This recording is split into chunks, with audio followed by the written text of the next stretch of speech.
Eu estava na ponta da mesa, literalmente na ponta, como uma convidada de última hora, uma intrusa que aparecera sem aviso, na casa que eu comprei, com o meu dinheiro, com cada centavo que juntei em 40 anos de trabalho.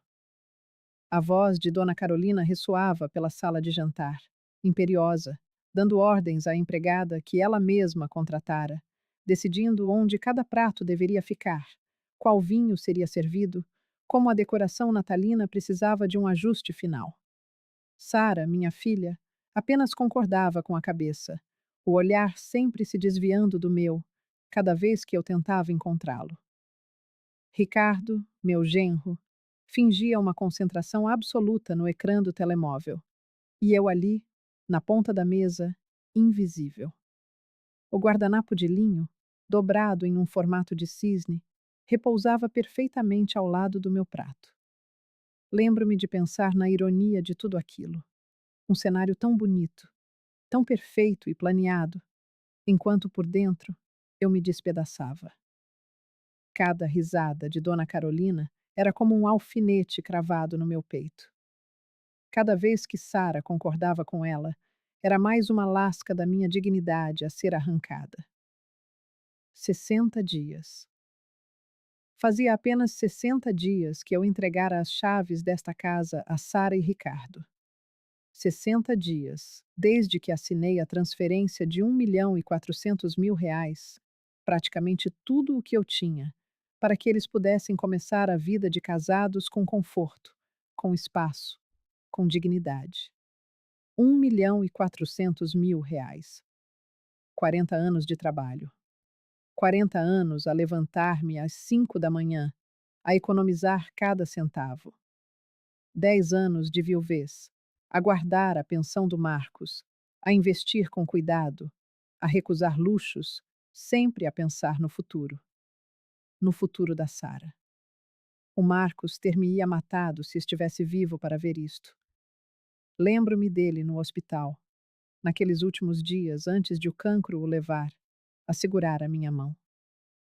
Lena, ele sussurrou, a voz fraca. Tu és forte demais para o teu próprio bem. Promete que vais cuidar de ti também, não só da Sara. Tu também mereces ser feliz. Eu prometi, mas não cumpri. 60 dias desde que o doutor Almeida, meu advogado há mais de 20 anos, me olhou por cima dos óculos e disse: Dona Helena, mantenha a escritura no seu nome. É só uma precaução. Eu tinha rido. Precaução contra o quê? Contra a minha própria filha? Que disparate, pensei. Mas concordei, porque sempre confiei no instinto dele. Agora, sentada naquela ponta de mesa, eu compreendia exatamente o que ele queria dizer. Ele não estava a proteger-me da Sara. Estava a proteger-me da minha própria ingenuidade, da crença tola de que sacrifício compra gratidão. Helena, querida, poderias ir até a cozinha verificar se a farofa está no ponto? A voz de Dona Carolina arrancou-me dos meus pensamentos. Ela nem sequer olhou para mim. Os seus olhos estavam fixos numa taça de cristal que segurava contra a luz, à procura de imperfeições. A empregada é nova. Não confio que ela tenha seguido a minha receita corretamente. A sua receita? Na minha casa? Engoli em seco e levantei-me. Sara finalmente olhou para mim e por um segundo, apenas um minúsculo segundo, vi um lampejo de culpa nos seus olhos. Mas foi só isso, um lampejo. Nada que a fizesse abrir a boca e dizer: Mãe, fica sentada, eu vou verificar. Ou: Carolina, a farofa está ótima, foi a Helena que a fez ontem. Porque eu tinha feito. Tinha chegado às 6 da manhã com a minha travessa de farofa, aquela receita que a Sara amava desde pequena, com bacon bem picadinho e uvas passas. O segredo que aprendi com a minha avó. Tinha-a deixado na cozinha com um bilhete. Para a ceia de hoje. Com amor, mãe.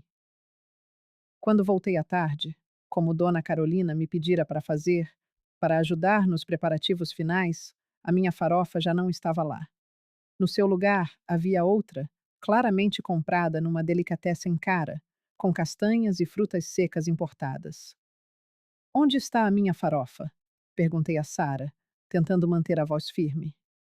Ela não me encarou. A Carolina achou melhor fazer uma nova mãe, mais sofisticada, para combinar com o menu. Sofisticada. 40 anos de uma receita de família não eram sofisticados o suficiente para a mesa de Natal. Na minha casa. Caminhei até a cozinha como uma criada enviada para verificar o trabalho de outra. A jovem que Dona Carolina contratara olhou-me com pena. Ela sabia, todos sabiam.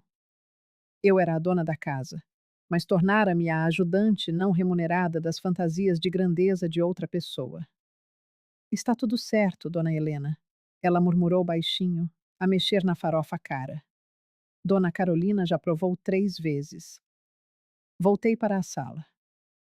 Está perfeita, anunciei, regressando à minha ponta de mesa. Dona Carolina sorriu, aquele sorriso que nunca chegava aos olhos. Maravilhoso. Sabia que podíamos confiar em ti para as tarefas simples. Eu devia ter reagido ali mesmo. Devia ter batido o pé, ter gritado, ter colocado toda a gente para fora. Mas não fiz nada. Fiquei sentada, quieta, a engolir a humilhação com a mesma facilidade com que engolira tantas outras nos últimos 2 meses. Porque tinha sido assim. 2 meses de pequenas mortes diárias. Começou 3 semanas depois da mudança. Eu viera visitá-los, como tínhamos combinado, trazendo umas plantas para o jardim e algumas almofadas de que a Sara sempre gostou. Quando cheguei, Dona Carolina estava lá. Surpresa, disse a Sara, mas a sua voz não tinha qualquer entusiasmo. A Carolina veio ajudar a decorar. Ajudar a decorar significava deitar fora tudo o que eu trouxera e substituir por coisas do gosto dela. As almofadas da Sara. Muito antiquadas, querida. Vamos doar. As plantas? Atraem insetos. Precisamos de algo mais clean, mais minimalista. A minha presença começou a tornar-se inconveniente.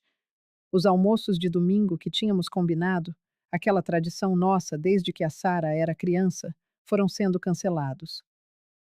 Desculpa, mãe. A família do Ricardo vem almoçar hoje. Não vai dar, mãe. A Carolina marcou um chá da tarde com as amigas dela aqui. Hoje não, mãe. Estamos cansados. O quarto que era para ser meu, o cantinho que combinamos que eu teria para quando quisesse ficar uns dias, tornou-se um depósito. Primeiro foram só umas caixas temporárias, depois uma estante, depois uma bicicleta ergométrica que Dona Carolina comprara de presente para o Ricardo. Tentei falar com a Sara. Filha, eu só queria ter um cantinho aqui. Foi o combinado, lembras-te? Mãe, não dramatizes. Tu tens a tua casa. Aqui serás sempre bem-vinda, mas nós precisamos do espaço. Depois, nunca chegava. Houve o dia do meu aniversário de 58 anos. Eu planeara um jantar aqui em casa. Nada extravagante, apenas os meus amigos mais próximos. Comprei os ingredientes com carinho. A massa fresca para a lasanha, o queijo parmesão legítimo, uma extravagância que me permiti. Ia fazer o meu tiramisu, o preferido do Marcos. Na véspera, às 9 da noite, a Sara ligou-me. A voz dela estava tensa. Mãe, sobre amanhã, a Carolina organizou uma surpresa aqui para o Ricardo. É o aniversário de casamento dos pais dele. Convidou a família toda. Ficou meio complicado fazer o teu jantar também. Fiquei em silêncio, o estômago a afundar. Mas, filha, combinamos há semanas. Eu já comprei tudo. Eu sei, mãe, mas. Ela suspirou, frustrada, como se a difícil fosse eu. É que ela já convidou toda a gente. Não dá para desmarcar. A gente comemora o teu aniversário no outro dia, prometo. Um dia só nosso. Bem melhor. Sara. A minha voz quebrou. É o meu aniversário. Silêncio do outro lado da linha. Depois, baixinho: Mãe, não faças um drama. É só um jantar. Um drama. Eu estava a fazer um drama. Desliguei e chorei. Chorei a segurar os tomates frescos. Chorei a pensar nos amigos a quem tive de ligar a cancelar, inventando uma desculpa, porque não conseguia admitir a verdade. A minha filha cancelara o meu aniversário para não desagradar a sogra. O dia só nosso nunca aconteceu. Percebi que estava a ser apagada, aos poucos.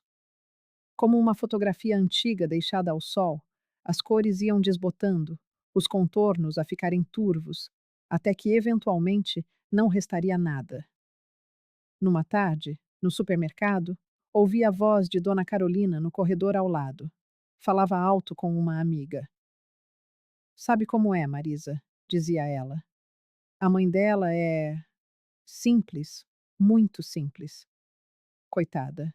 Fez o que pôde, mas, sinceramente, em reuniões sociais aqui no condomínio, fica difícil. Outro dia, ela apareceu com uma blusa de lã que tinha borboto, Marisa. O meu coração acelerou. A blusa de lã fora um presente do Marcos. Tinha borboto porque eu a usava há muito tempo, porque era confortável, porque me trazia memórias. E a Sara não diz nada? Perguntou a amiga. A Sara está a aprender, graças a Deus. Aos poucos, ela está a entender que certas pessoas simplesmente não se encaixam em certos ambientes. É melhor para todos. A Helena fica mais confortável com as amigas dela, naquele ambiente mais modesto, e nós podemos receber os nossos amigos sem constrangimentos. Entre nós, foi uma sorte a Helena ter colocado aquele dinheiro todo na casa. Pelo menos, serviu para alguma coisa, não é? Agora, é só ela entender o lugar dela e parar de aparecer tanto. Fiquei paralisada, a segurar uma manga, a mão a tremer. Constrangimento. Modesta. Servi para alguma coisa. Eu era um constrangimento na casa que comprei para a minha filha ser feliz. Não confrontei. Não disse nada. Paguei as compras e fui-me embora, a chorar dentro do carro por 20 minutos, antes de conseguir conduzir de volta para o meu apartamento pequeno, antigo, mas meu. E mesmo assim, quando a Sara me ligou a convidar para a ceia de Natal, eu disse que sim, porque ela é minha filha, porque eu pensava que o Natal era sagrado, era família, era união. Mas agora, sentada naquela ponta de mesa, a ver Dona Carolina a comandar tudo, a ver a Sara a curvar a cabeça e o Ricardo a fingir que tudo estava normal, eu entendi uma coisa. Eu tinha sido conivente com a minha própria humilhação. Tinha aceite cada desrespeito com um sorriso forçado, a pensar que era para o bem da família. Mas amor incondicional não significa aceitar ser tratada como lixo. A ceia começou. As conversas eram sobre viagens, restaurantes, sobre as reformas que Dona Carolina sugeria para valorizar ainda mais o imóvel. O meu imóvel. Ninguém me perguntou como eu estava. Ninguém me agradeceu por ter vindo. Eu era um fantasma na minha própria propriedade. Foi então que decidi. Ali mesmo, com o gosto amargo do peru seco na boca e o ruído de risadas falsas nos ouvidos, decidi que aquilo ia acabar. Na manhã seguinte, dia 25 de dezembro, liguei para o Dr. Almeida. Eram 7 da manhã. Eu não dormira. Ele atendeu ao terceiro toque, a voz sonolenta, mas preocupada. Dona Helena? Tudo bem? É Natal. Doutor, a minha voz saiu firme, mais firme do que estivera em meses. Preciso de vender a casa na Zona Sul que está no meu nome.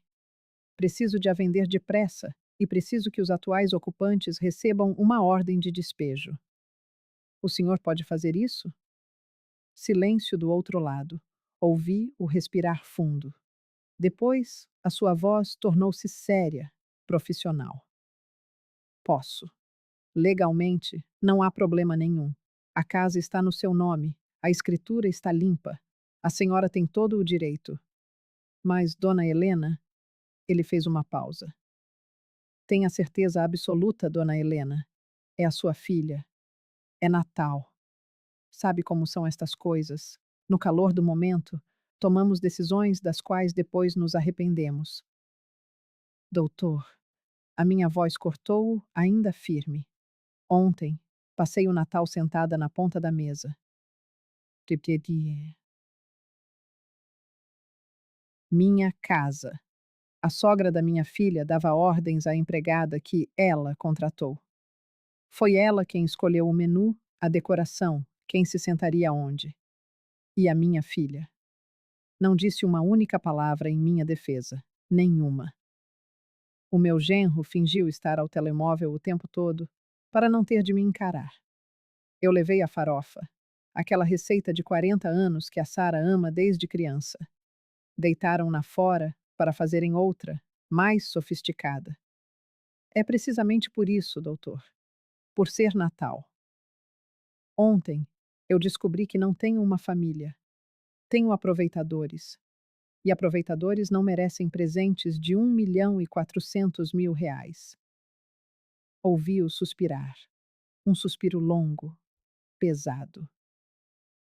Dona Helena, eu compreendo a sua dor. Juro que sim. Mas pense bem, isto vai causar uma ruptura permanente. A Sara é a sua única filha. O senhor Marcos fez-me prometer que cuidaria de si e da família. Sei que ele não iria querer isto. O Marcos, a minha voz fraquejou pela primeira vez. O Marcos também me fez prometer que eu cuidaria de mim, que eu seria feliz. E eu não posso ser feliz a ser um capacho, doutor. Não posso. Outro silêncio. Quando ele voltou a falar, a sua voz estava resignada, mas respeitosa. Vou precisar de alguns dias para organizar a papelada e encontrar um comprador. Provavelmente, teremos de baixar um pouco o preço para fechar o negócio rapidamente. Talvez uns 10% abaixo do valor de mercado. A senhora aceita? Aceito. O dinheiro não me importa. Venda pelo que conseguir. Venda até por menos, se for preciso. Só quero que seja rápido e legal. Impecável. Que não haja forma de contestar. Que quando eles receberem a notícia, já seja irreversível. Entendido. Dê-me uma semana, no máximo 10 dias. Vou procurar investidores que compram imóveis para arrendamento. Eles fecham um negócio rápido e pagam a pronto. A senhora quer que eu tente conversar com a Sara antes? Explicar a situação? Não. Nenhuma conversa, nenhum aviso. Eles que descubram da mesma forma que eu descobri que não era bem-vinda na ceia de Natal. De surpresa. Ele não perguntou mais nada. Não precisava. O Dr. Almeida conhecia-me há 23 anos, desde que o Marcos o contratou para fazer o nosso testamento quando a Sara nasceu. Ele viu-me construir tudo do zero. Viu-me enviuvar. Viu-me continuar forte. Sabia que eu não tomaria uma decisão destas se não tivesse sido empurrada até ao limite, até ao ponto em que a dor de agir era menor que a dor de continuar a aceitar. Desliguei o telefone e aproximei-me da janela do meu apartamento. O dia lá fora estava bonito, ensolarado. Famílias passeavam na rua, crianças exibiam os brinquedos novos do Natal, casais caminhavam de mãos dadas. A vida seguia, indiferente às pequenas tragédias pessoais que se desenrolam portas adentro, nos corações de famílias que, por fora, parecem perfeitas. Eu estava sozinha, mas, pela primeira vez em meses, não me senti mal com isso. Senti alívio. Um alívio semelhante a tirar um sapato apertado depois de um dia inteiro a caminhar. Sim, doía. Doía muito. Mas era uma dor diferente. Era a dor de quem, finalmente, para de fingir que está tudo bem. Fiz um café. Sentei-me na minha pequena varanda, a que dá para a rua movimentada, e fiquei ali, apenas a observar. Pensei no Marcos, no que ele diria se estivesse aqui. Uma parte de mim achava que ele ficaria zangado, que diria que eu estava a ser radical demais, que a família é sagrada, que perdoamos sempre. Mas a parte maior, a parte que realmente o conhecia, sabia que ele me abraçaria e diria: Finalmente, Lena, finalmente escolheste-te a ti. O telemóvel tocou. Era a Sara. O meu estômago contraiu-se, mas eu atendi. Olá, mãe. A voz dela soava normal, até alegre. Só queria agradecer por ontem. Sei que não ficaste muito tempo, mas foi bom ter-te aqui. A Carolina comentou que parecias cansada. Está tudo bem? Cansada. Claro que a Carolina ia notar que eu estava cansada. Cansada de ser humilhada, de ser invisível, de engolir desrespeito com um sorriso no rosto. Estou bem, filha. Menti. Ou talvez não fosse mentira. Eu estava bem. Pela primeira vez em muito tempo, estava a tomar uma decisão por mim. Só um pouco cansada mesmo. O Natal é sempre uma correria, não é? É verdade. Olha, mãe, a Carolina vai organizar uma festa de Ano Novo aqui. Algo mais íntimo, só família e amigos próximos. Queríamos que viesses, mas. Ela fez uma pausa. E eu já sabia o que vinha a seguir. Seria mais para o fim, sabes? Tipo à meia-noite, para o brinde. É que ela quer fazer um jantar formal antes, e ficaria muita gente. O espaço é um pouco apertado. Espaço apertado. A casa tinha 250 metros quadrados. 4 quartos, 3 casas de banho, sala de estar, sala de jantar, cozinha americana, área gourmet, espaço apertado. Entendi. Foi tudo o que consegui dizer. Entendes, não é, mãe? Nós amamos-te, mas sabes como é. A Carolina gosta de organizar as coisas à maneira dela e não queremos criar conflitos. Não queremos criar conflitos. Como se o problema fosse eu. Como se a minha presença, a minha existência, fosse a causa dos conflitos. Claro, Sara, sem problema. Eu já tinha outros planos de qualquer forma. Não tinha. Não tinha plano nenhum. Provavelmente ficaria em casa sozinha, a ver os fogos de artifício pela televisão. Mas ela não precisava de saber disso. Que bom, mãe. Então falamos no ano novo, está bem? Amo-te. Também te amo. Desliguei e pousei o telemóvel na mesa. Não chorei. Pensei que ia chorar, mas não veio lágrima nenhuma. Apenas um vazio estranho, como se algo dentro de mim se tivesse finalmente partido de vez. E por estar partido, já não doía. Estava apenas vazio. Os dias seguintes foram estranhos. O Dr. Almeida ligava-me com atualizações. Tinha encontrado um fundo de investimento interessado em imóveis para arrendamento. Comprariam rápido. Pagariam a pronto. Não fariam muitas perguntas. O valor seria de 1.300.000, 100 mil a menos do que eu paguei, mas ainda assim uma quantia considerável. Aceitei sem pestanejar. Dona Helena, disse ele na quarta chamada. A papelada está quase pronta. Mais 3 dias e fechamos o negócio. A senhora ainda tem a certeza absoluta? Depois de assinar, não há volta a dar. A ordem de despejo será emitida imediatamente. Tenho a certeza, doutor. Pode avançar.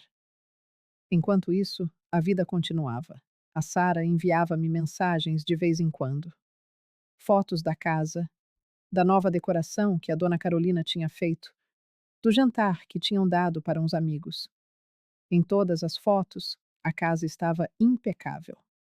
É minha. A minha casa. Os móveis que eu ajudei a escolher, as paredes que ajudei a pintar no primeiro fim de semana depois da compra, o jardim onde plantei as roseiras. Tudo estava perfeito. Tudo, menos eu, que não aparecia em nenhuma fotografia. Um dia, encontrei-me com a Beatriz, a minha amiga, para tomar um café. Conhecemo-nos desde que as nossas filhas andavam juntas na escola primária. Ela sempre foi direta, sem papas na língua. Estás diferente, Helena, disse ela, a encarar-me por cima da chávena de cappuccino. Aconteceu alguma coisa? Contei-lhe tudo. Cada humilhação, cada desrespeito, cada momento em que engoli a minha dignidade a pensar que estava a ser uma boa mãe. Contei-lhe sobre a ceia de Natal, sobre estar sentada na ponta da mesa, sobre a farofa deitada fora, sobre o convite para a festa de Ano Novo apenas para o brinde. E então, contei-lhe que a casa estava a ser vendida. Beatriz ficou em silêncio por um longo tempo. Quando finalmente falou, a sua voz estava séria. Fizeste o que estava certo. Fiz? Fizeste, Helena. Olha, eu sei que achamos sempre que temos de engolir tudo pelos filhos, que amor de mãe é sacrifício, é aceitar qualquer coisa. Mas há uma diferença entre sacrifício e autodestruição. O que estavas a fazer era a destruir-te aos poucos, a deixar que aquela mulher e a tua própria filha te pisassem. Isso não é amor, é doença. Mas ela é a minha filha, Bia, a minha única filha. E tu és a tua única mãe. E ela perdeu-te. Não por tua culpa, mas por causa das escolhas dela. Ela escolheu a sogra em vez de ti. Escolheu o conforto material em vez da dignidade de quem lhe o proporcionou. Agora, ela vai aprender que as escolhas têm consequências. Saí de lá a sentir-me um pouco melhor. Não completamente bem, porque ainda doía e ainda dói, mas pelo menos já não me sentia como uma louca, como uma vilã por ter tomado aquela decisão. A Beatriz tinha razão. Eu tinha dado tudo a Sara, mas em nenhum momento lhe tinha pedido que me tratasse como lixo em troca. No dia 30 de dezembro, o doutor Almeida ligou-me. Está feito, dona Helena. A venda foi registrada hoje. O dinheiro já está na sua conta. A ordem de despejo será entregue amanhã, dia 31, às 10 da manhã. Eles terão 30 dias para desocupar o imóvel. 30 dias. Um mês. Um mês para a Sara e o Ricardo encontrarem outro lugar. Para Guichilhoné, a Carolina. E nítider em dar que não mandava em tudo, para todos entenderem que eu não era um capacho. Obrigada, doutor, pelo seu trabalho e por tudo, pelo conselho de manter a casa em meu nome. O senhor estava certo. Eu queria estar errado, dona Helena. Juro que queria. Mas a vida é assim. Aprendemos a proteger-nos depois de levar muita pancada. A senhora aprendeu tarde, mas aprendeu. Desliguei e fui até a janela. Lá fora, as pessoas preparavam-se para a passagem de ano. Decorações, fogos de artifício, a esperança de que o novo ano trouxesse coisas melhores. Eu também tinha esperança. Não de reconciliação, ainda não, mas a esperança de que, finalmente, aos 58 anos, eu estava a aprender a respeitar-me. O dia 31 de dezembro amanheceu. Acordei cedo, com o coração a bater forte. Sabia que, a qualquer momento, o oficial de justiça estaria a entregar a notificação. Imaginei a cena: a Sara a abrir a porta, talvez à espera de uma encomenda para abrir na festa que a dona Carolina iria organizar. O oficial a entregar o envelope. A confusão, a pressa para ler, para entender. O telefone tocou ao meio-dia. Era a Sara. Mas desta vez, a voz não era alegre, não era normal. Era desesperada, embargada em choro, aos gritos. Mãe! Mãe! O que é que tu fizeste? O que é que tu fizeste? Respirei fundo. A minha mão tremia a segurar o telefone. O que eu tinha de fazer, Sara? Tu vendeste a casa? Vendeste a nossa casa? Ela soluçava, a voz a quebrar-se a cada palavra. Como é que foste capaz? Como é que foste capaz de nos fazer isto? A casa sempre foi minha, Sara. Sempre esteve em meu nome. Tu sabias disso. Mas tu disseste que era para nós. Disseste que era um presente. E era. Até vocês me tratarem como uma empregada. Até a tua sogra decidir que eu não me enquadrava no ambiente. Até tu permitires que ela me humilhasse repetidamente, sem mexeres um dedo para me defender. Mãe, eu. A voz dela estava mais baixa agora, ainda a chorar. Eu não sabia que te estavas a sentir assim. Essa foi a gota de água. A frase que me fez sentir uma raiva que eu nem sabia que era capaz de sentir. Não sabias? A minha voz saiu mais alta do que eu pretendia, mas firme também. Não sabias que deitar a minha farofa fora me magoava? Não sabias que cancelar o meu aniversário porque a Carolina organizou uma festa era desrespeitoso? Não sabias que me colocar na ponta da mesa na minha própria casa, na ceia de Natal, era humilhante? Não sabias que me convidar só para a meia-noite do Ano Novo, como se eu fosse uma visita indesejada, era tratar-me como lixo? Não sabias, Sara, ou simplesmente não quiseste ver. Silêncio. Apenas o som do seu choro baixo. Tu escolheste, filha. Todas as vezes que ficaste calada quando ela me desrespeitou, tu escolheste. Todas as vezes que concordaste com os planos dela, que me excluíam, tu escolheste.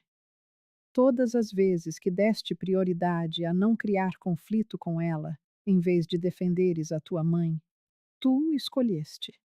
E agora, eu também estou a escolher. Estou a escolher a minha dignidade. Estou a escolher respeitar-me, já que tu não o fizeste por mim. Mãe, por favor. A voz dela estava fraca agora, desesperada. Nós podemos conversar, podemos resolver isto. Eu vou falar com a Carolina. Vou impor limites. Eu vou. Agora? Agora que perdeste a casa é que vais impor limites? Não, Sara. Já é tarde demais. Vocês têm 30 dias para sair. Usem esse tempo para refletir sobre como chegaram aqui. E quando saírem, quando estiverem a morar num lugar que seja realmente vosso, talvez, e só talvez, possamos conversar sobre reconstruir algo. Mas não agora. Agora, eu preciso de distância. Preciso de paz. Mãe, não desligues. Por favor, não desligues. Mas eu desliguei e silenciei o telemóvel, porque sabia que ela ia ligar de novo, que o Ricardo ia ligar, que talvez até a dona Carolina tivesse a coragem de ligar para tentar convencer-me a voltar atrás. Mas não havia volta a dar. A casa estava vendida. O dinheiro estava na minha conta. A decisão estava tomada. Sentei-me no sofá e pela primeira vez, chorei. Chorei por tudo o que não tinha chorado nos últimos meses. Chorei pela filha que pensei ter criado e que já não reconhecia. Chorei pela relação que se tinha desintegrado sem que eu me apercebesse. Chorei pelo Marcos, que já não estava aqui para me dizer se eu tinha feito a coisa certa. Mas, por entre as lágrimas, senti também algo diferente. Senti que um peso enorme me saíra dos ombros. Senti que, finalmente, depois de tanto tempo a carregar o mundo às costas, eu o tinha pousado no chão e dito: isto já não é problema meu. O telemóvel vibrou a tarde inteira. Mensagens da Sara, do Ricardo e até uma da dona Carolina, que teve a audácia de me dizer que eu estava a ser irracional e vingativa. Não respondi a nenhuma. Eu apenas observava as mensagens surgirem e desaparecerem na tela, como o fluxo e refluxo das ondas na praia. À noite, a voz de Beatriz do outro lado da linha soou como uma âncora. Vais ficar sozinha hoje? Na passagem de ano? Vou. Está tudo bem. Mentira. Anda para cá. Estaremos só nós. Eu, o Paulo, as meninas. Nada de especial. Apenas um jantar simples e o fogo de artifício. Anda, Lena. Não precisas de passar por isto sozinha. A tentação de recusar foi grande, de dizer que preferia a minha própria companhia, que estava genuinamente bem. Mas a verdade é que a solidão pesava. Não naquele dia, não depois de tudo. Eu vou. Obrigada, Bia. Não tens de agradecer. É para isso que servem as amigas. E desligou. Vesti uma roupa qualquer, peguei numa sobremesa que tinha em casa e guiei até a sua morada. A noite estava serena, o céu limpo e salpicado de estrelas. No rádio, as melodias de fim de ano falavam de recomeços e esperança. Ao chegar, fui recebida por um calor que há muito não sentia. Abraços apertados e genuínos. As filhas dela, já mulheres feitas, envolveram-me com força. O Paulo, seu marido, fez questão de me servir pessoalmente o prato. E pela primeira vez em meses, senti-me bem-vinda. Senti que me viam. Senti que importava. Durante o jantar, contornamos o assunto que pairava sobre nós. Falamos de planos para o novo ano, de viagens sonhadas, de livros por ler. Falamos da vida, falamos de tudo, exceto do abismo que se abrira na minha, com uma filha que acabara de descobrir que perdera a casa. À meia-noite, fomos para o jardim. O céu rasgou-se em cores, explosões de luz contra o veludo escuro da noite. Todos brindavam, se abraçavam, desejavam felicidades. Beatriz puxou-me para si. Feliz ano novo, Lena. Este ano vai ser teu. Eu sei que vai. Feliz ano novo, Bia. Obrigada por estares aqui. Sempre. Olhei para o céu, para o fogo de artifício e para as estrelas que cintilavam entre as explosões. E ali, fiz uma promessa a mim mesma, uma que deveria ter feito há muito tempo. Este ano, eu viveria para mim.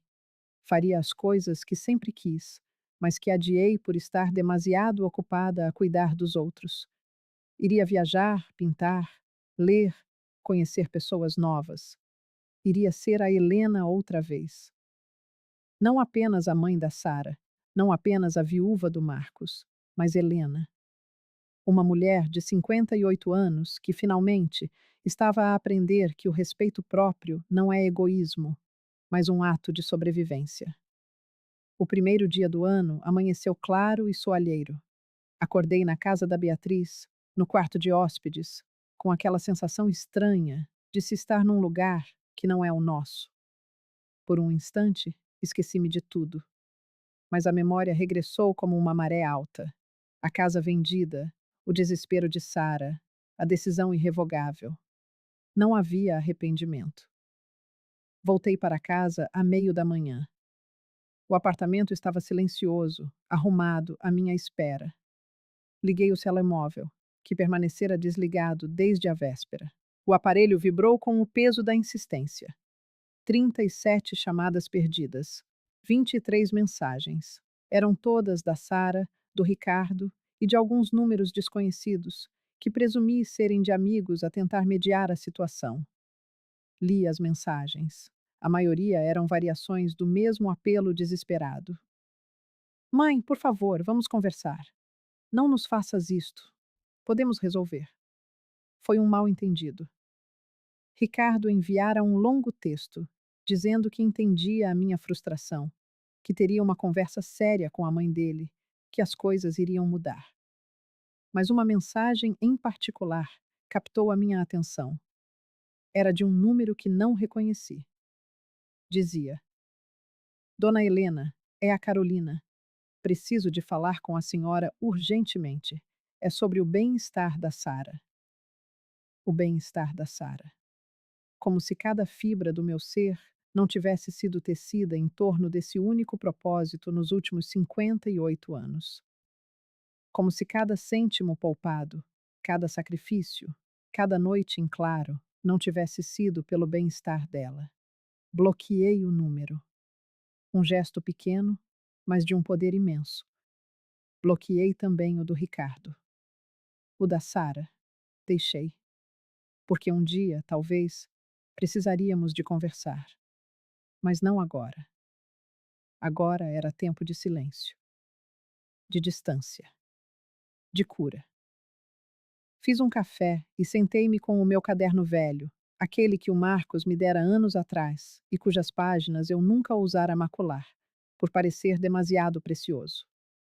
Abri-o na primeira folha em branco e comecei a escrever. Escrevi tudo. Cada sentimento, cada mágoa, cada momento de dor.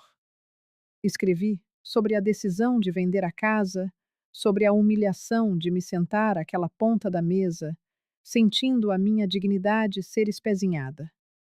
Escrevi sobre o medo de estar errada, sobre a culpa que ainda me assombrava, mas também sobre o alívio.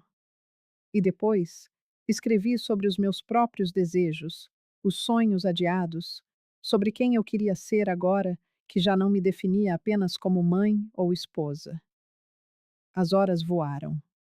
Quando olhei para o relógio, passava das 4 da tarde. A mão doía-me, mas o peito estava mais leve. O telefone tocou. Era o doutor Almeida.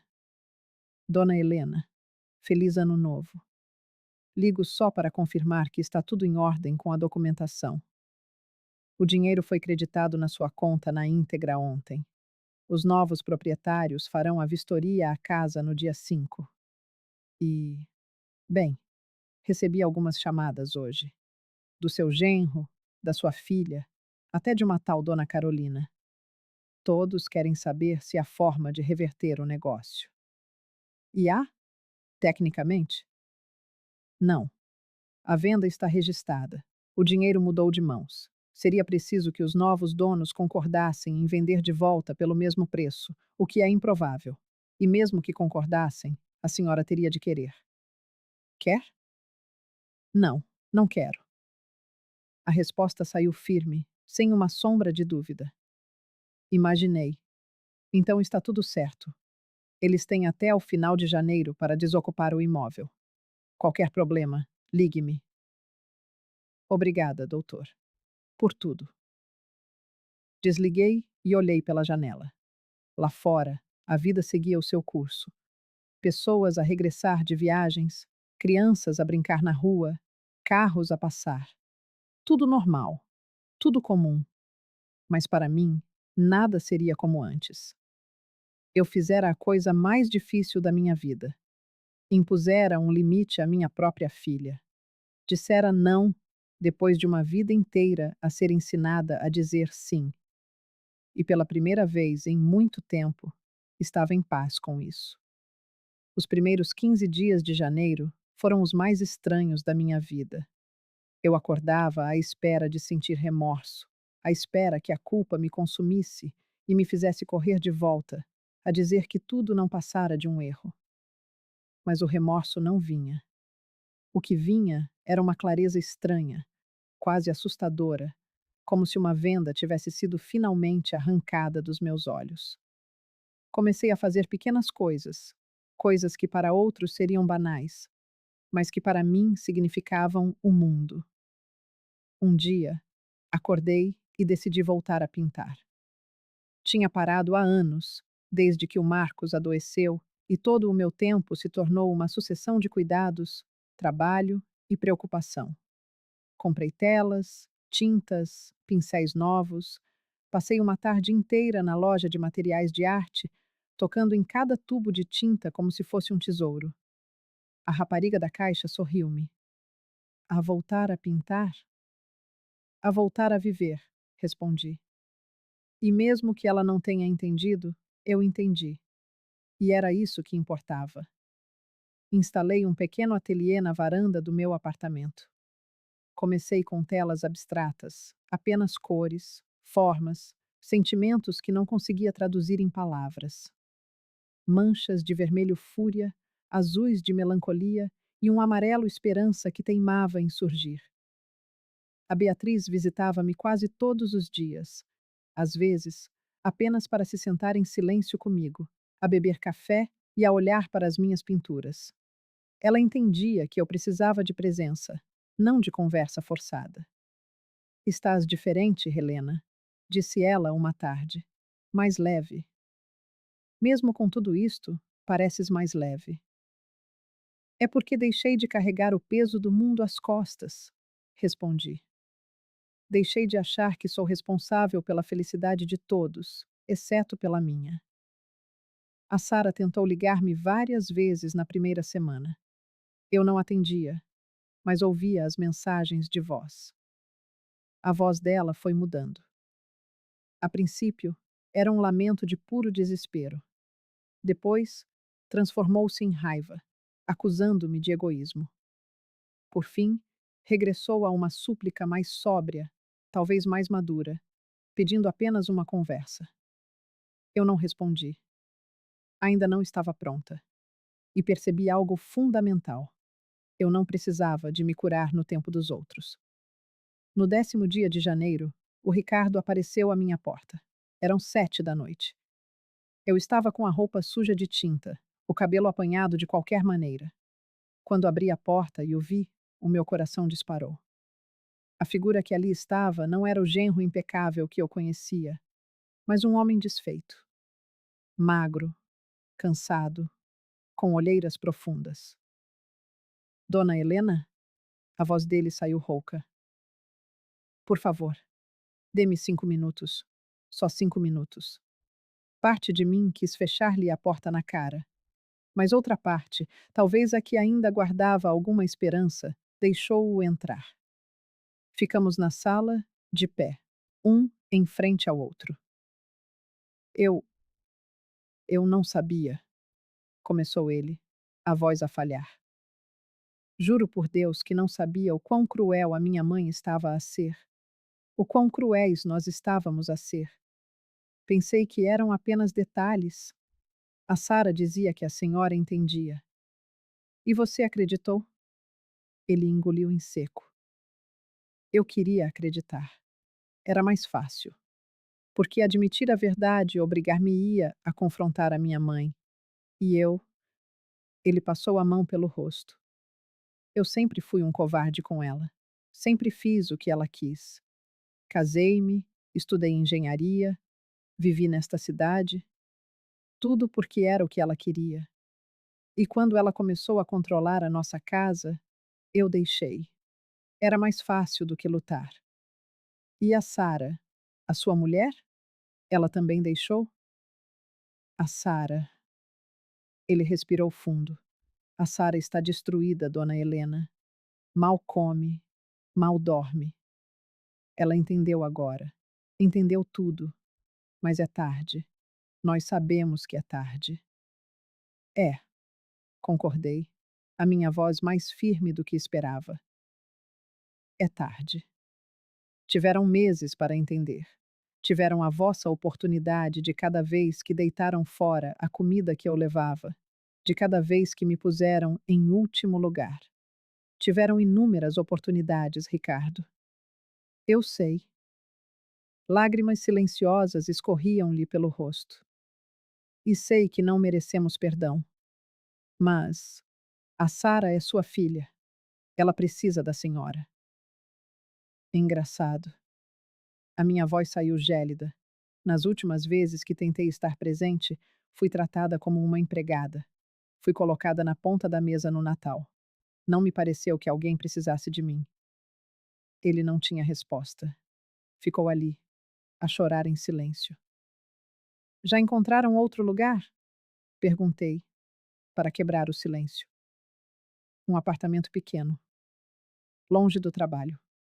É o que podemos pagar.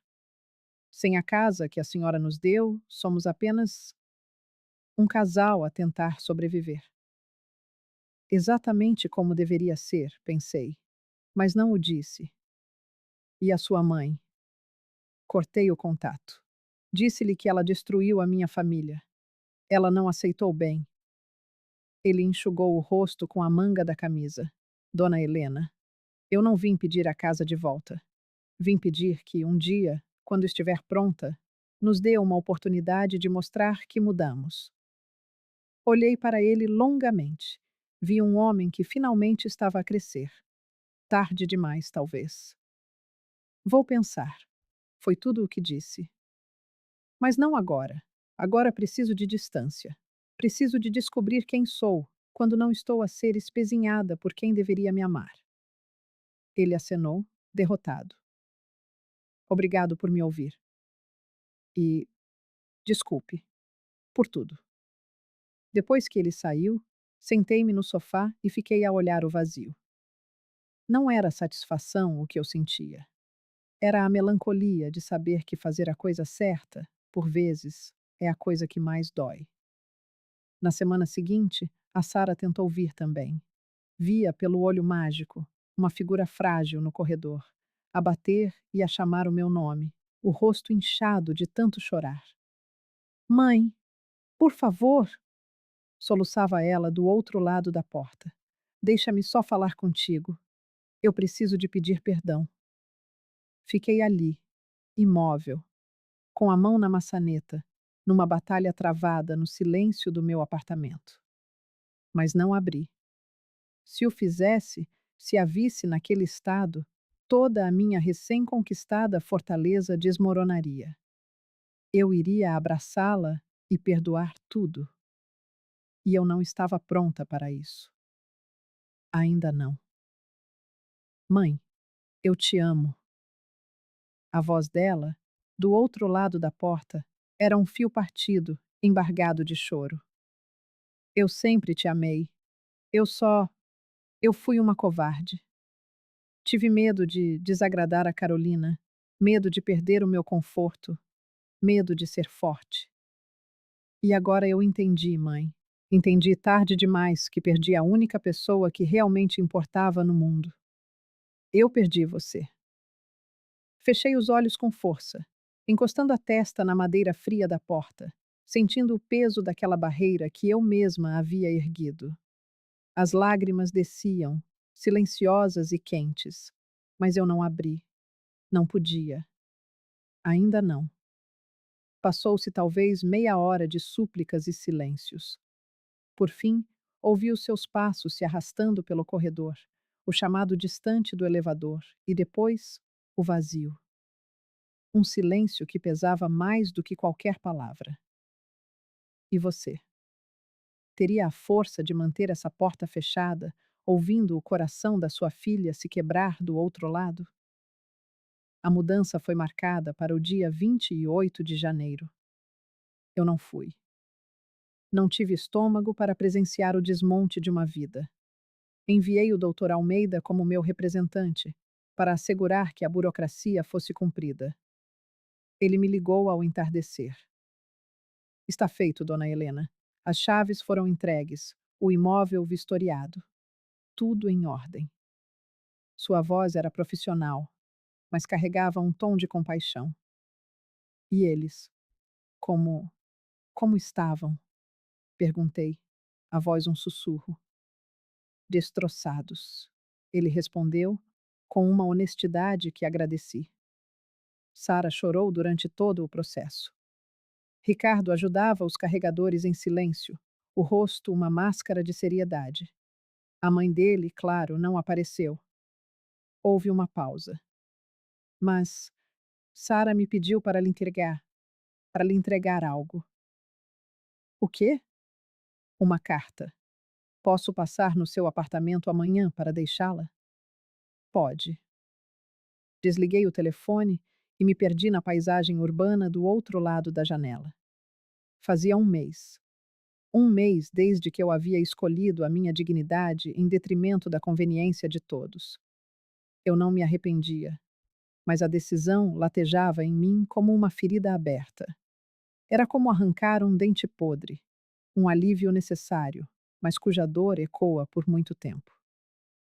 No dia seguinte, o Dr. Almeida me entregou um envelope branco, fino e simples. Na frente, meu nome, caligrafado pela mão trêmula da minha filha. Senti o peso daquelas folhas como se fossem chumbo. A senhora quer que eu espere? Ele ofereceu, gentil. Não, obrigada, doutor. Isso preciso fazer sozinha. Quando a porta se fechou, fui para a varanda da meu refúgio, meu ateliê improvisado. Estava cercada por telas inacabadas, explosões de cores vibrantes que pareciam gritar os sentimentos que eu mal conseguia nomear. Segurei o envelope por um tempo que pareceu uma eternidade, antes de finalmente rasgar o lacre. Dentro, 3 páginas. A letra dela, que eu conhecia desde os primeiros rabiscos da infância. Comecei a ler. Mãe, não sei se você vai ler isto. Não sei se existe algo que eu possa dizer que faça alguma diferença, mas preciso tentar. Passei o último mês tentando entender como permitir que chegássemos a este ponto. A verdade é que não há uma resposta simples. Foi uma pequena concessão a cada dia, um pequeno silêncio de cada vez, até que olhei ao redor e não reconheci mais a mulher em que me transformei. Lembro-me de quando o papai morreu. Eu tinha 25 anos e achava que sabia tudo, mas quando ele se foi, eu desmoronei.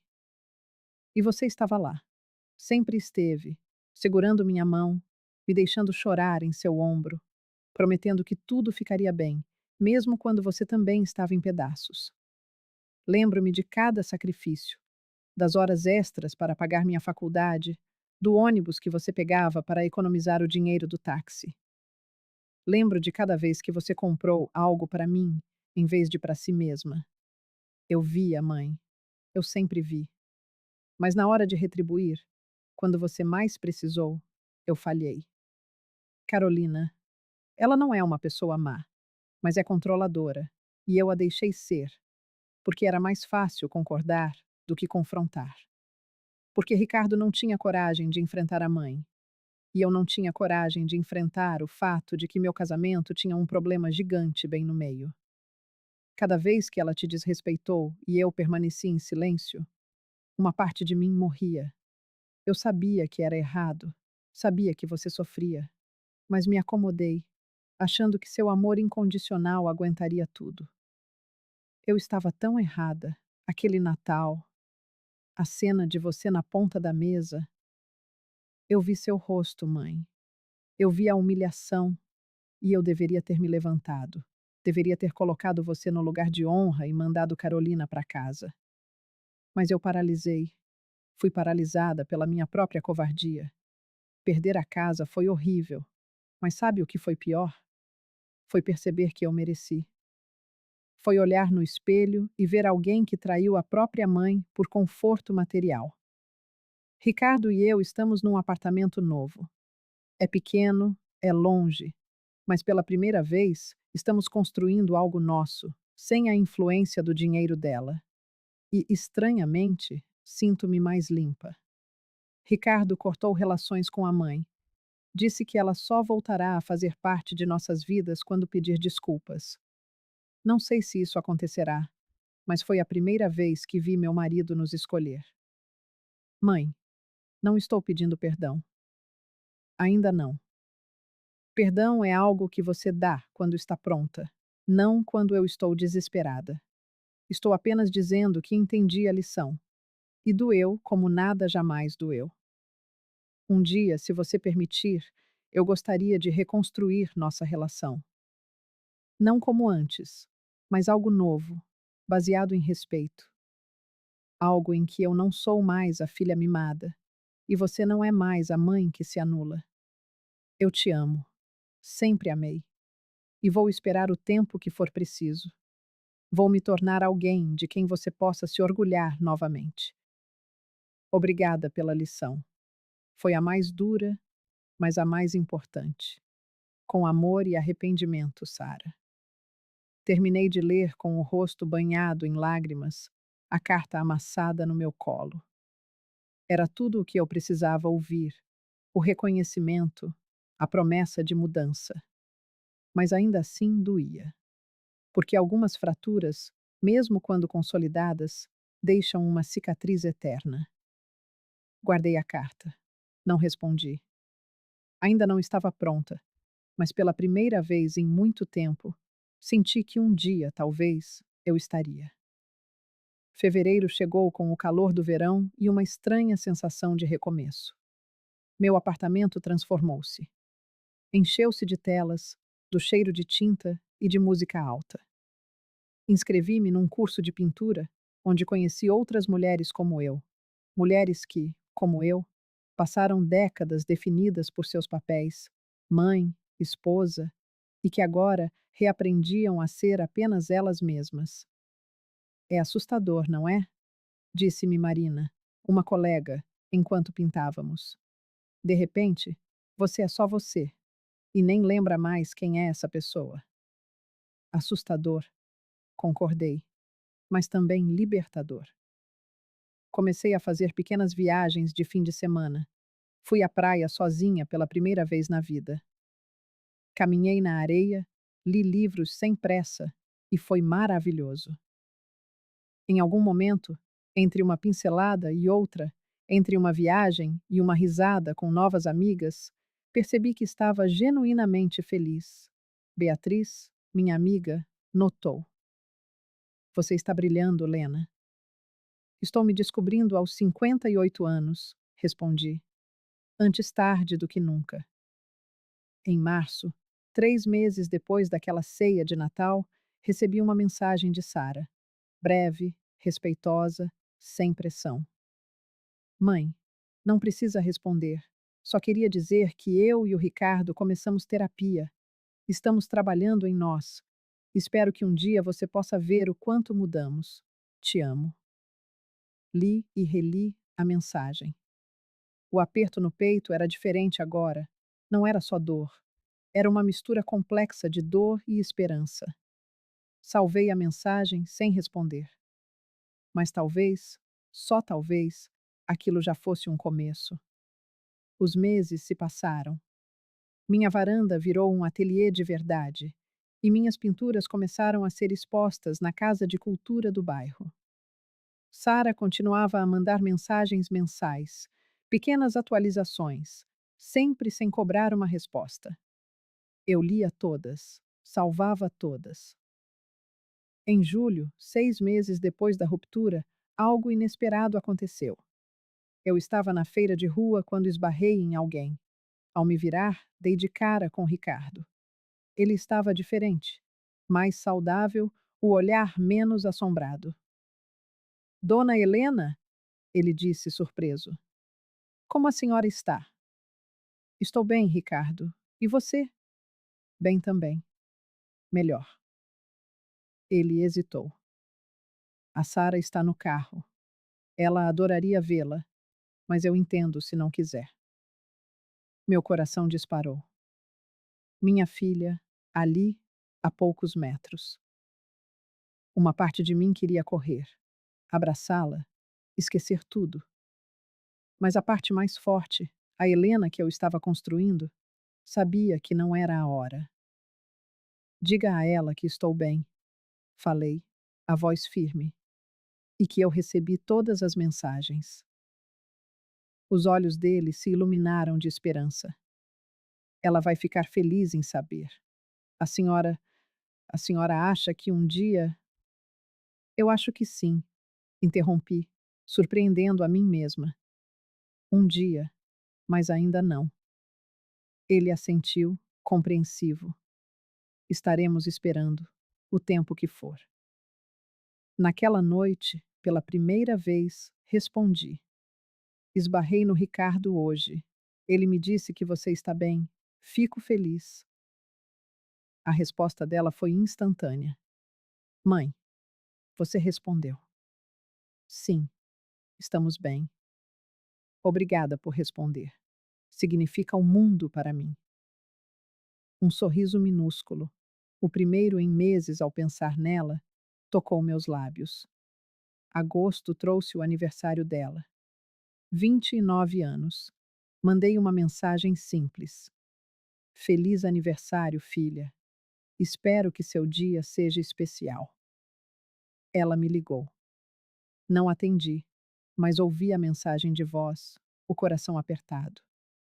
Mãe, obrigada. Obrigada. Este foi o primeiro aniversário em que entendi o valor das coisas. Ricardo fez um bolo. Comemos só nós dois em casa. Foi o melhor aniversário da minha vida, porque foi real. Te amo, e um dia, quando você permitir, Quero comemorar com você de novo. Chorei ao ouvir, mas eram lágrimas de quem via uma filha finalmente amadurecer. Em setembro, 9 meses depois da ceia fatídica, Sara me mandou uma mensagem diferente das outras. Mãe, eu e o Ricardo temos uma notícia. Uma notícia importante. Queria tanto poder dizer isto olhando nos seus olhos, mas como ainda não nos estamos a ver, tem de ser assim. Mãe, estou grávida. Vou ser mãe. E você vai ser avó. Sei que é cedo. Sei que talvez ainda não queira fazer parte disto, mas eu não podia deixar de contar. Você merece saber. Li a mensagem uma, duas, 3 vezes. As palavras flutuavam diante dos meus olhos, desfocadas. Grávida, um bebê, um neto ou uma neta. Uma vida nova que mal tinha começado e já remexia tudo dentro de mim. O telefone tremia na minha mão enquanto eu ligava para a Beatriz. Bia, é a Sara. Ela está grávida. A minha voz era um fio. Meu Deus, Lena. E você? Como está se sentindo? Eu não sei, Bia. É como se o chão tivesse desaparecido.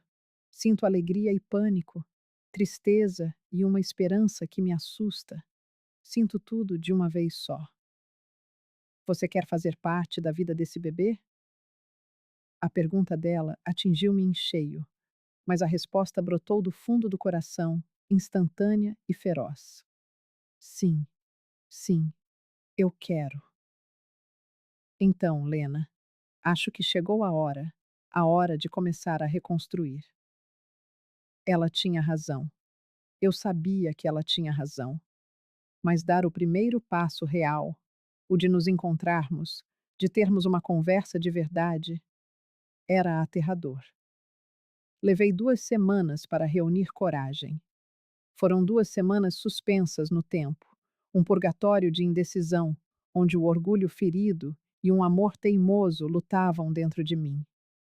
Finalmente, numa terça-feira cinzenta, a coragem venceu o medo. Enviei uma mensagem pesando cada palavra. Parabéns pela gravidez, filha. Sei que está assustada. É normal. Eu também estava quando estava grávida de você. Se quiser, podemos nos encontrar para conversar. Sem pressão, sem grandes expectativas. Apenas conversar. A resposta não veio em texto, mas numa chamada de vídeo. Atendi, com o coração a martelar contra as costelas. Na tela, o rosto de Sara era um paradoxo de emoções. Lágrimas escorriam por um sorriso que teimava em nascer. Estava mais magra, sim, as provações dos últimos meses gravadas no seu semblante. Mas havia algo novo nos seus olhos. Um brilho que eu não via desde que ela era uma menina. Uma luz que não era de inocência, mas de resiliência. Mãe, soluçou ela. Pensei que este dia nunca mais ia chegar. Eu também, filha. Eu também. Conversamos durante 1 hora. Ela falou-me da gravidez, dos enjoos que a atormentavam, mas da felicidade que sentia. Contou como o Ricardo estava ansioso e protetor. Falou da terapia, das descobertas sobre si mesma, dos padrões de comportamento que finalmente compreendia e precisava quebrar. Eu não quero ser com o meu filho o que fui com você, mãe, disse ela, com a voz séria. Não quero criar uma criança que pensa que o mundo gira à sua volta, que acha que a mãe é um tapete. Quero criar alguém que entenda o que é gratidão, respeito, limites. E você vai conseguir, disse eu, e acreditei em cada palavra. Porque você aprendeu, da pior forma possível, mas aprendeu. Marcamos um encontro, um café, num lugar neutro, um centro comercial a meio caminho entre os nossos apartamentos. Eu estava nervosa como nunca. Troquei de roupa 3 vezes, refiz a maquilhagem 2. A Beatriz riu-se de mim. Você vai se encontrar com a sua filha, Lena, Não é um primeiro encontro. É quase a mesma coisa, respondi. É como conhecê-la de novo, uma versão nova dela.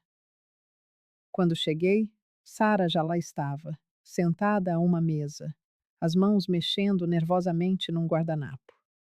Assim que me viu, levantou-se tão depressa que quase derrubou a cadeira. Ficamos ali, a poucos metros uma da outra, num silêncio carregado, sem saber o que fazer. Então, ela deu o primeiro passo, literalmente. Caminhou na minha direção, devagar, como se temesse que eu pudesse desaparecer. Oi, mãe. Oi, filha. Ela abraçou-me e eu deixei. Deixei que os seus braços me envolvessem num aperto desesperado, como se tentasse recuperar 9 meses de ausência num único instante. Sentia tremer, sentia suas lágrimas quentes no meu ombro. Tive tantas saudades, sussurrou ela. Tantas. Eu também. Sentamo-nos. Pedimos café e conversamos. Conversamos de verdade, sem máscaras nem mentiras. Ela contou-me como os últimos meses tinham sido, ao mesmo tempo, os mais difíceis e os mais transformadores da sua vida. Perder a casa, disse ela, tinha sido o choque brutal de que precisava. Eu tive de olhar ao espelho e encarar a pessoa em que me tinha tornado mãe. E eu não gostei do que vi. Vi uma pessoa fraca, manipulável, ingrata. Vi alguém que traiu a própria mãe em troca de conforto. E isso destruiu-me, mas também me reconstruiu. Ela falou-me da terapia, de como estava aí a trabalhar a sua autoestima, o medo do abandono, a necessidade constante de aprovação externa, de como percebeu que sempre procurou essa validação, primeiro em mim, depois no Ricardo, depois na Carolina, sempre em alguém, nunca em si mesma. E o Ricardo? Perguntei. Como ele está a lidar com tudo? Ele mudou muito, mãe, mesmo. Cortar relações com a mãe dele foi a coisa mais difícil que ele já fez, mas também a mais libertadora. Ele também está em terapia, a trabalhar a sua codependência, a aprender a ser firme. Estamos a construir um casamento de verdade agora, com bases reais, não com a sombra da Carolina a pairar sobre tudo. E ela? A Carolina? Sara suspirou. Não sei bem. O Ricardo não fala com ela. Sei que ela tentou entrar em contato, mas ele bloqueou-a. Disse que só volta a falar quando ela reconhecer o que fez e mostrar uma mudança real. Não sei se isso vai acontecer, mas já não é um problema nosso. Falamos sobre o bebê, sobre os seus medos e as suas esperanças, sobre como ela queria criar esta criança de forma diferente, com valores de respeito e limites desde o início. E eu queria muito que você fizesse parte disto, mãe, mas nos seus termos, com os seus limites. Eu não vou mais ignorar quando algo a incomodar. Não vou mais escolher uma paz superficial em vez do seu bem-estar. Eu prometo. Olhei para ela. Aquela mulher que era a minha filha, mas que também parecia alguém renascido das cinzas, e senti algo a mexer-se no meu peito. Não era um perdão completo, ainda não. Mas era o começo. Era a possibilidade de reconstrução. Eu quero fazer parte, Sara. Quero conhecer o meu neto ou a minha neta. Mas você tem razão. Vai ser nos meus termos também, com respeito e limites claros. Não vou voltar a ser a avó que aceita tudo em silêncio. Eu não esperaria, nem quereria outra coisa, mãe. Você merece respeito. Sempre mereceu. Passamos a tarde inteira ali, a conversar, a chorar e a rir, a partilhar fotografias da ecografia e a fazer planos cautelosos, reconstruindo, tijolo por tijolo, algo que tinha sido completamente demolido. Quando nos despedimos, o abraço foi mais longo, mais quente. Ainda havia dor, ainda havia cicatrizes. Mas, pela primeira vez em muito tempo, havia esperança. Os meses seguintes foram de uma reconstrução lenta e deliberada. Encontros para um café, almoços ocasionais, conversas frequentes. Eu mantinha os meus limites e ela respeitava-os. Quando algo me incomodava, eu falava. E ela ouvia. Quando ela precisava de espaço, eu dava-lhe. Um dia, ela convidou-me para ir ao apartamento deles. Eu hesitei e ela percebeu. Mãe, eu entendo se não quiser, mas eu gostava muito que visse onde estamos a morar. É simples, mas é nosso. E você seria a nossa primeira visita. Fui. O apartamento era pequeno, 2 quartos minúsculos, uma sala apertada, mas estava limpo, organizado, cheio de vida. Havia plantas na janela e fotografias nas paredes. Pintamos tudo sozinhos, mostrou-me a Sara, com orgulho. O quarto ficou péssimo da primeira vez. Tivemos que refazer tudo, mas aprendemos. O Ricardo preparou um almoço simples: massa, salada, pão. E pela primeira vez em mais de um ano, sentei-me à mesa com eles sem sentir aquele aperto no peito. Dona Helena, disse o Ricardo, quero que saiba que a senhora salvou o nosso casamento.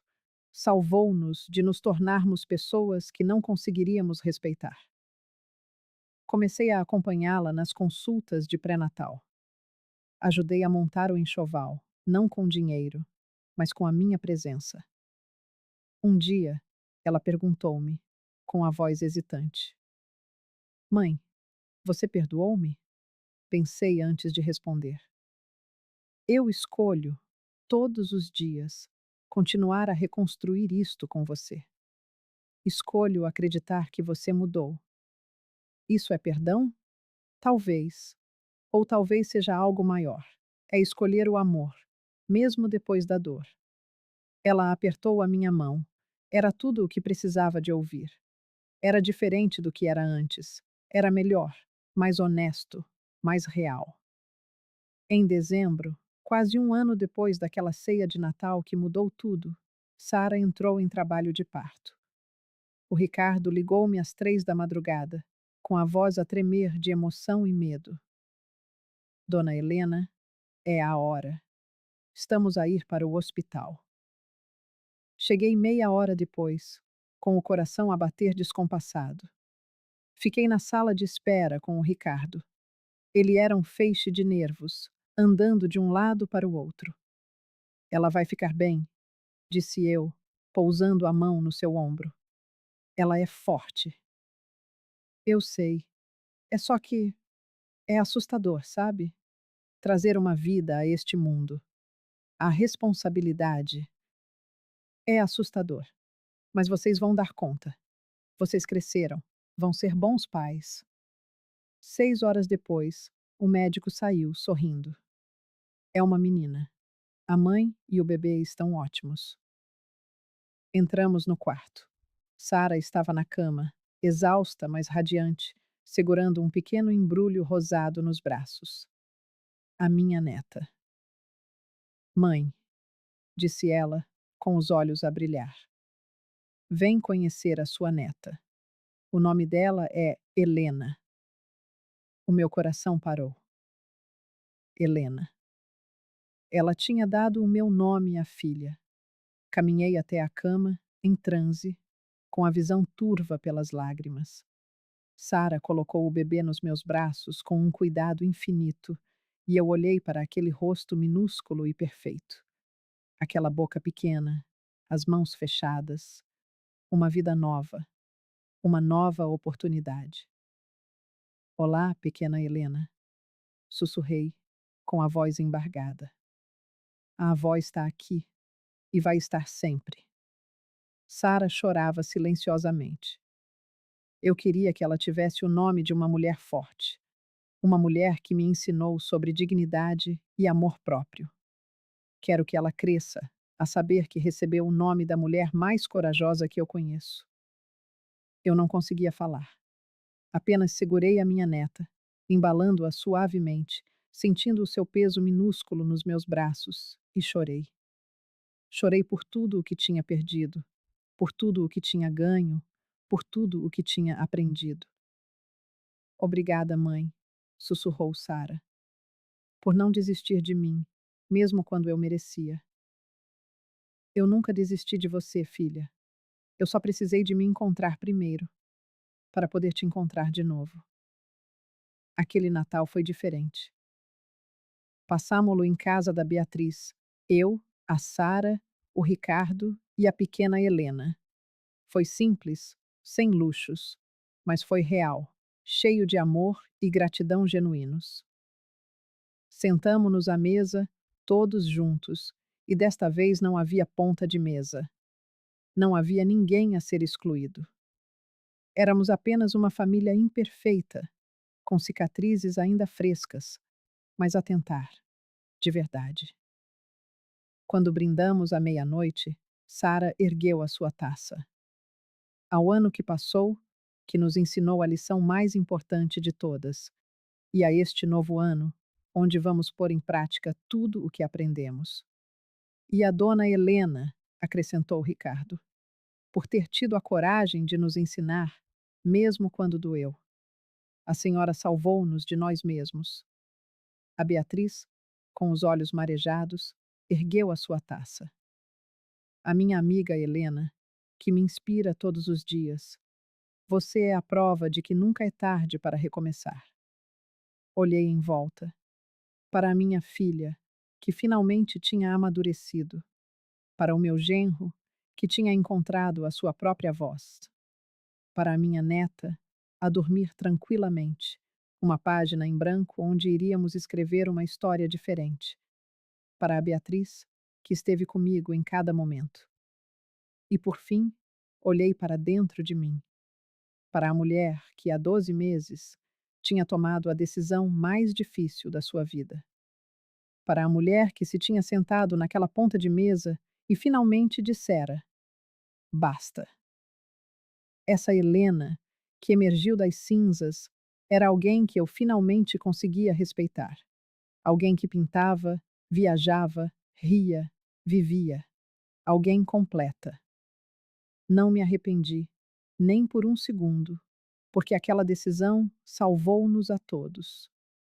A lição de Natal que dei foi dura, brutal. Custou lágrimas, noites em branco e meses de solidão. Mas foi necessária. Foi a cirurgia dolorosa que permitiu que todos nós pudéssemos voltar a respirar. E no fim, saímos do outro lado melhores, mais fortes, mais conscientes, mais humanos.